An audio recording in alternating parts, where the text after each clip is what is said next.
Que pensez-vous de cette loi Asile-Immigration? Alors, une loi Asile et Immigration qui est présentée par le ministre de l'Intérieur, M. Collomb, le socialiste Collomb, comme étant un équilibre entre durcissement et humanisme.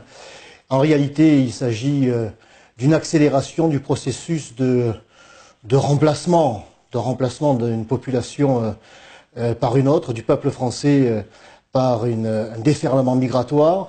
Et cela repose sur deux piliers. Le pilier de la préférence étrangère en matière d'emploi et la préférence étrangère en matière de logement.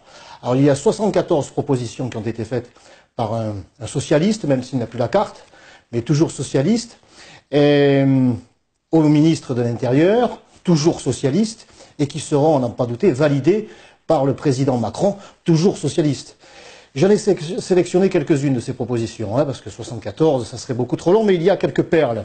En matière de préférence étrangère dans le domaine de l'emploi, eh bien, vous avez par exemple des cours de français qui seront octroyés aux adultes étrangers bien sûr, pour un coût de 8 millions d'euros. Des cours de français qui seront octroyés, accordés aux étrangers qui sont présents sur notre sol depuis plus de 5 ans, vous voyez, ils n'ont toujours pas eu le temps d'apprendre notre langue. Coût de l'opération, 18 millions d'euros. Attribution de bourses d'enseignement supérieur dès l'apprentissage du français aux étrangers. Coût de l'opération, 6 600 000 euros, pendant que l'on baisse les APL de nos étudiants. Supprimer la condition de nationalité pour un emploi dans la fonction publique non régalienne, c'est-à-dire pour ces parents qui s'inquiétaient pour leurs enfants, qui pensaient qu'ils pourraient rentrer à la SNCF, à la Poste. Eh bien, dans tout ça, c'est terminé. Ça sera pour les étrangers et les réfugiés en particulier d'abord. Faciliter l'accès aux professions de santé aux réfugiés, pendant que nos étudiants subissent le numerus clausus. Supprimer le versement par les employeurs de la taxe à l'OFIM lors de l'embauche d'un réfugié. Préférence étrangère à l'embauche. Coût de l'opération, plus de 8 millions d'euros. Développer l'utilisation des clauses sociales dans les marchés publics de l'État pour favoriser l'embauche, le recrutement de qui? Des réfugiés. Voilà les exemples, quelques exemples qui montrent qu'il y a une volonté de préférence étrangère à l'embauche, mais ça ne suffit pas. Préférence étrangère également en matière de logement. Proposition 56. Vous m'excuserez si je lis mes notes, mais il y en a tellement que je ne voudrais pas en oublier. Prime de 1 000 euros accordée aux communes qui logeront des réfugiés d'abord. Moi, je pense à ces Marseillais que j'ai reçus, et que Madame le maire, Madame Dangiot, continue de recevoir, ces Marseillais des 13e et 14e arrondissements, qui nous réclament chaque jour un logement social, qui travaillent mais qui n'ont pas les moyens de se loger dans le privé. Eh bien, eux, ils vont payer des impôts pour alimenter les primes que l'on va donner aux communes qui logeront des réfugiés d'abord. C'est complètement fou, c'est complètement dingue. Mais ce n'est pas fini. Cette prime sera doublée pour les baux glissants. Coût de l'opération, 10 millions d'euros. Prime de 500 euros aux jeunes réfugiés pour un pass culture. 10 millions d'euros.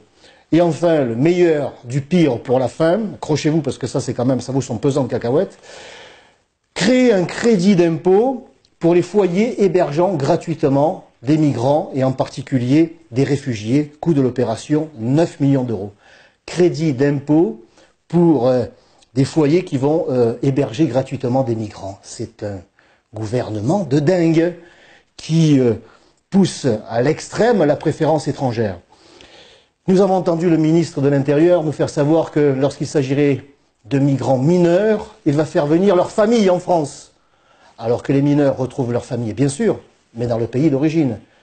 J'ajoute que ces mineurs, ces prétendus mineurs, 70% d'entre eux, c'est une estimation, sont en réalité majeurs. Et pourtant, on ne veut pas appliquer ce fameux test osseux qui n'a rien d'agressif, parce que la Commission européenne nous interdit de le faire. Je n'ai pas entendu M. Collomb vouloir aller au-delà de ce que exige la Commission européenne. Donc nous allons continuer à recevoir ces prétendus mineurs.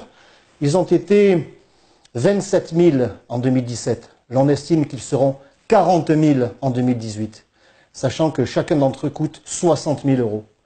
En 2017, ces prétendus mineurs ont coûté au conseil départemental des Bouches-du-Rhône, car ce sont les conseils départementaux qui en ont la charge, ont coûté 20 millions d'euros aux contribuables des Bouches-du-Rhône. 20 millions d'euros, on peut en faire des choses, on peut en faire des piscines, on peut en faire des stades, on peut en retaper des écoles à Marseille avec ça. Eh bien non, ce sont pour des clandestins dont 70% sont en réalité majeurs. Il ne faut pas oublier non plus le coût sécuritaire, le coût identitaire de cette délirante politique de submersion migratoire. Voilà la réalité de cette loi immigration-asile. Le ministre de l'Intérieur a annoncé un durcissement en matière de droit d'asile. Qu'en est-il réellement? Oui, qu'en est-il réellement? Parce qu'il s'agit là d'une mauvaise plaisanterie. Eh bien, ces demandeurs d'asile seront autorisés à travailler 6 mois, déjà 6 mois après le dépôt de leur demande, voire plus tôt. Et donc on va déjà leur permettre d'obtenir un emploi avant que leur dossier ne soit traité. Et si ils devaient obtenir cet emploi, ils ne seront plus expulsables.